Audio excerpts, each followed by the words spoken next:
লা যামবা বা'দা শিরকি আযম মিন তারকি সালাত, শিরকের পরে সালাত ত্যাগ করার মতো বড় গুনাহ আর কোনো কিছু নেই। যে ব্যক্তি সালাত ত্যাগ করেছে, তার ওয়াক্ত শেষ, ওয়াক্ত বসে আছে, ওয়াক্ত শেষ হওয়া পর্যন্ত বসে রয়েছে, এর চেয়ে বড় গুনাহ আর কিছু হইতে পারে না। অনুরূপভাবে ওই ব্যক্তির গুনাহ বড় যে ব্যক্তি বিনা কারণে কাউকে হত্যা করে। ইমাম যাহাবী রাহমাতুল্লাহ আলাইহি বলেন, যে ব্যক্তি সালাতকে তার ওয়াক্তের বাইরে নিয়ে পড়ে সে ব্যক্তি কবিরা গুনাহকারী।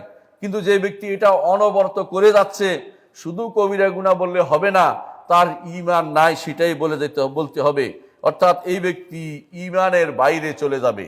আর আপনারা জানেন রাসূলুল্লাহ সাল্লাল্লাহু আলাইহি ওয়াসাল্লাম বলেছেন, যে ব্যক্তি সালাত ত্যাগ করবে তার ব্যাপারে তিনি সহিহ হাদিসে বলেছেন, একটু পূর্বে বলেছিলাম আপনাদেরকে, যে যদি সালাত কেউ পড়ে সে তার নূর হবে, তার জন্য নূর হবে সেটা, এবং তার জন্য সেটা সুপারিশের কাজ হবে।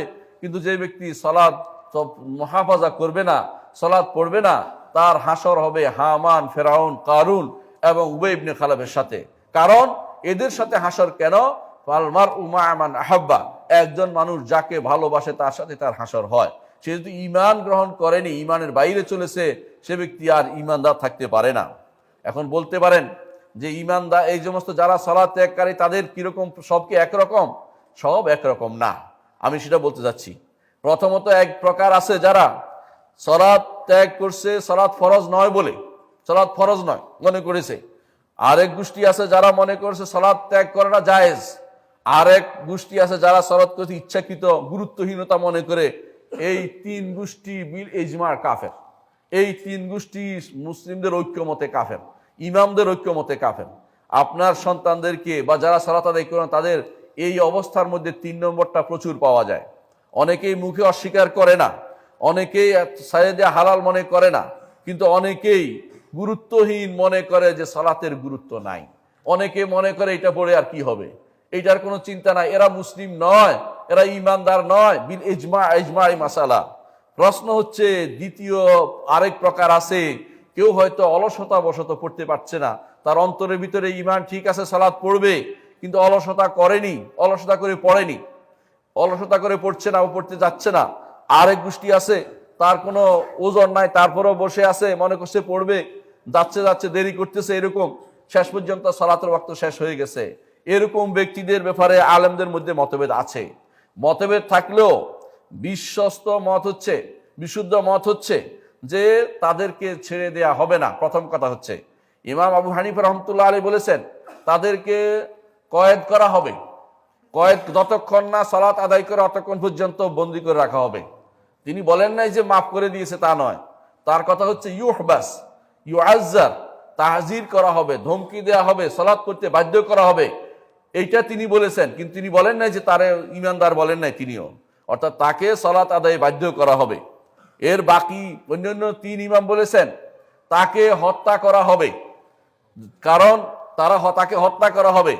এখন বলতে পারেন যে তাহলে একজন মানুষকে দেখেই কি হত্যা করা হবে? না, সে হত্যার উপযুক্ত হয়ে গেছে যতক্ষণ, এরপর যদি সালাত আদায় শুরু করে দেয় আলহামদুলিল্লাহ, ফাইন তাবু আকামুস সালাতা ওয়া আতাউজ যাকাতা ফাখাল্লু সাবিলাহুম, ছেড়ে দাও তাকে।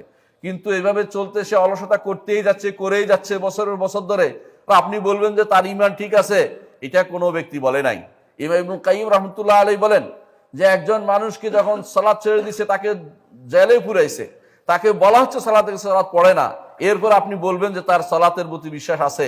কিভাবে বলেন আপনি? এই জন্য ইমাম আবু হানিফা রাহমাতুল্লাহ যেটা বলেছেন, তিনি তার ওজর পেশ করেছেন যে তিনি চেয়েছেন যে একজন মানুষকে সালাতের মুখী করতে। তিনি বলেন নাই যে সালাত না পড়লেও চলবে। অনেকে সুযোগ নিয়ে, সুযোগের অসৎ ব্যবহার করে মনে করছেন আবু হানিফা রাহমাতুল্লাহ আলাইহি বুঝি বলেছেন যে সালাত না পড়লে ঈমান থাকে না, এটা তিনি বলেন নাই। তিনি বলেছেন যে তার শাস্তি কি হবে সেটা তিনি বলেছেন, যে শাস্তি হচ্ছে তাকে কয়েদ করে রাখা হবে যতক্ষণ না সালাত আদায় করছে। এই জন্য এই সালাতের বিষয়টি এতই গুরুত্বপূর্ণ, ছেড়ে দেওয়ার জায়গা নয়, এটাই হচ্ছে মূল কথা। সুতরাং অন্যান্য 3 ইমাম বলেছেন, মালিক, শাফি, আহমদ, তারা বলেছেন যে তার জন্য হত্যা কিন্তু নির্ধারিত হয়ে গেছে। যদি আবার সে সালাত থেকে শুরু করে দেয়, তওবা ইস্তেগফার করে আল্লাহ তাকে ক্ষমা করবেন। সালাত যদি না পড়ে কি হবে?